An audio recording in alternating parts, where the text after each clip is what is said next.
Welcome everyone, it is Dylan from Class 1A bringing you another My Hero Academia Vigilantes chapter breakdown. This week we got chapter 102, Intruder. This is a bit of a shorter one, but there is an amazing reveal towards the end of it. It's just an absolutely incredible panel, so let's just jump into it. We open up the chapter to a large explosion at the hospital where number 6 and his gang of Anons bust in. At this point, the Anons are just kind of shambling around as number 6 makes a line right to Pop's room. It seems number 6 has been using mind control over the Anons, so to keep sharp for this fight, he kind of just drops it. The capacity of his quirk is going to come up a lot in this chapter, so take note here. Before he gets there, he's stopped by Detective Tsukauchi, and we get a good reminder that it's been years since their initial fight. And if you're keeping score at home, it's been about 70 chapters, so a really long time actually since these two have fought. And we finally get a look at the post-Endeavor burned face of number 6. And wow, it is absolutely terrifying with that smile. It might be a little too on the nose, but obviously from this panel, Furuhashi really wants us to think about All for One. I mean, the resemblance is just 100% there. But it's not just Tsukauchi versus number 6.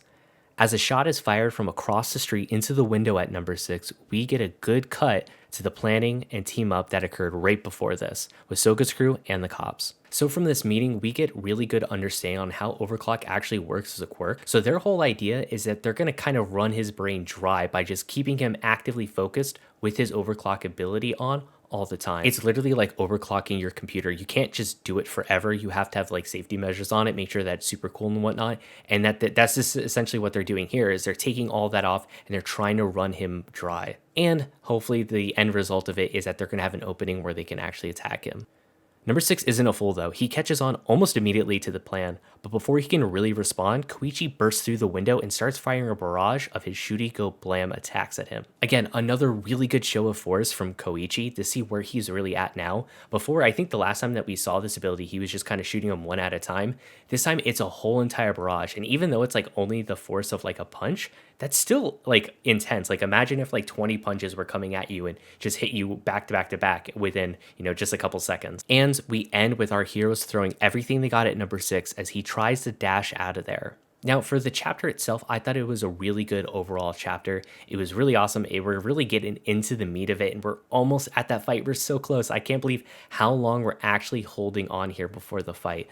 But I really like this for the fact that we're making real progress actually to that moment. The one thing I didn't like about it though was the fact that it kind of puts that whole vigilante versus cop kind of a story mini arc that we got a couple chapters ago to the wayside and not really shine any light on it. It doesn't really feel important. I mean, the important bits out of that is the ideology between the two was kind of surfaced and we saw where everyone really stood there. But because they resolved everything so quickly and now they're all on the same page, basically an instant, it feels a little diminished. So I have a little bit of negative feelings going into it from that. But I mean, the big fight's coming. How can you not be hyped about it? I think with this chapter, they really gave away what the secret to the fight is going to be. Koichi isn't going to be able to outpace the overclock ability at all, but what he's going to have to do is just run him dry, essentially. I'm assuming we're going to see a lot of, the Crawler and friends in this fight of where Koichi's going to kind of whittle him down a little bit. Other people are going to jump in and they're really going to try to hold his focus for as long as possible until he cannot maintain his quirk anymore. And then that's where the real damage is going to come in. And I think that's where the secret lies for Koichi here. I'm incredibly excited about it. It's going to be really good. I am still holding out that we're going to see Knuckle Duster. I just know he's going to show up at some point. And it's going to be really exciting because the way I kind of envision this is that they're going to be having their fight and you're going to be having, people come in as Koichi is fighting number 6, going a little bit back and forth, just trying to maintain that attention to run Overclock completely dry. And then eventually, boom, we're going to get the Knuckle Duster appearance just in at the very last second of where we need that person to come in. I mean, with them getting this far into the story and this close to the end, how can we really have a Knuckle Duster appearance if not for then? I think this is his prime time to shine. So these past couple chapters have been a little bit short to say the least, and with this next chapter coming up, we're going to have 3 whole weeks until it's released. Now, I know that might seem like a long time, but here's my crazy theory. I'm gonna put it out there.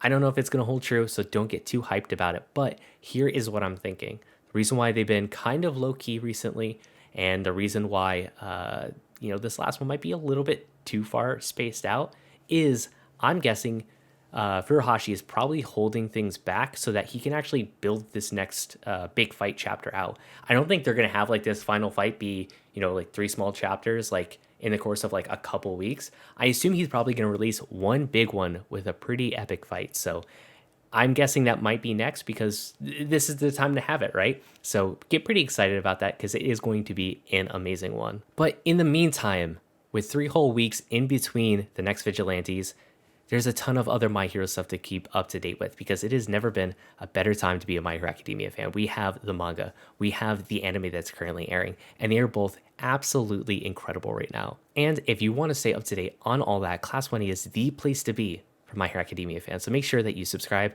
leave a comment on what you're excited about releasing next for My Hero, and I will see you all next class.